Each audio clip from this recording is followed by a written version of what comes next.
Non. Nous n'avons jamais été Amazone du roi du Dahomey, ni prince de Ghana, ni docteurs à Tombouctou, ni architectes de Djenné, ni imadis, ni guerriers. Nous ne sentons pas la démangeaison de ceux qui tinrent jadis la lance, et puisque j'ai juré de ne rien sceller de notre histoire, moi qui n'admire rien tant que le mouton broutant son ombre d'après-midi, je veux avouer que nous fûmes de tout temps d'assez piètres laveurs de vaisselle, des cireurs de chaussures sans envergure, mettons les choses au mieux, d'assez consciencieux sorciers, et le seul indiscutable record que nous ayons battu est celui d'endurance à la chicotte. Et ce pays cria pendant des siècles que nous sommes des bêtes brutes, que les pulsations de l'humanité s'arrêtent aux portes de la nègrerie, que nous sommes un fumier ambulant hideusement prometteur de cannes tendres et de coton soyeux, et l'on nous marquait au fer rouge, et nous dormions dans nos excréments, et l'on nous vendait sur les places, et l'aune de drap anglais et la viande salée d'Irlande coûtaient moins cher que nous. Et ce pays était calme, tranquille, disant que l'Esprit de Dieu était dans ses actes. Nous, vomissures de négriers, nous, véneries de calebards, j'entends de la cale monter les malédictions enchaînées, les hoquettements des mourants, le bruit d'un qu'on jette à la mer, les abois d'une femme en gésine, des raclements d'ongles cherchant des gorges, des ricanements de fouet, des farfouillis de vermine parmi des lassitudes. Ainsi soit-il, c'était écrit dans la forme de leur bassin.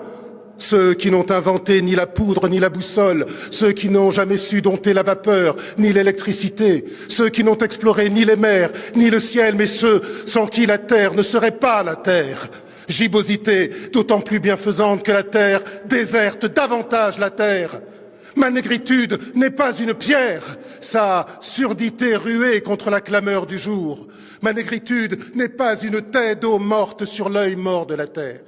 Ma négritude n'est ni une tour, ni une cathédrale. Elle plonge dans la chair rouge du sol. Elle plonge dans la chair ardente du ciel. Elle troue l'accablement opaque de sa droite patience. Eya pour le calcédrat royal, tiède petit matin de vertu ancestrale. Eya pour la joie, Eya pour l'amour, Eya pour la douleur, au pis de larmes réincarnées. Et voici, au bout de ce petit matin, ma prière virile, que je n'entende ni les rires, ni les cris, les yeux fixés sur cette ville, que je prophétise belle. Donnez-moi la foi sauvage du sorcier. Donnez à mes mains puissance de modeler. Donnez à mon âme la trempe de l'épée, je ne me dérobe point.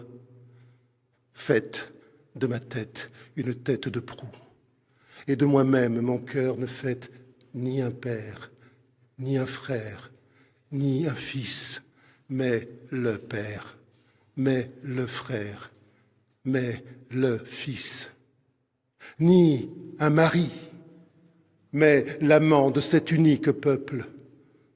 Faites-moi rebelle à toute vanité, mais docile à son génie, comme le poing à l'allongé du bras.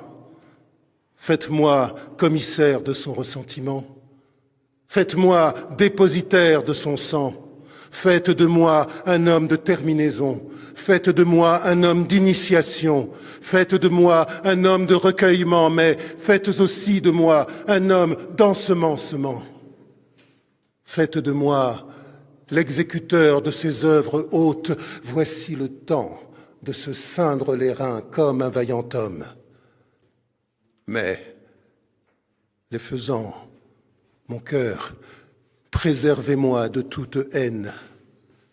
Ne faites point de moi cet homme de haine pour qui je n'ai que haine, car, pour me cantonner en cette unique race, vous savez pourtant mon amour tyrannique. Vous savez que ce n'est point par haine des autres races que je m'exige, bêcheur de cette unique race, que ce que je veux, c'est pour la faim universelle, pour la soif universelle, la sommée, libre enfin de produire en son intimité close la succulence des fruits.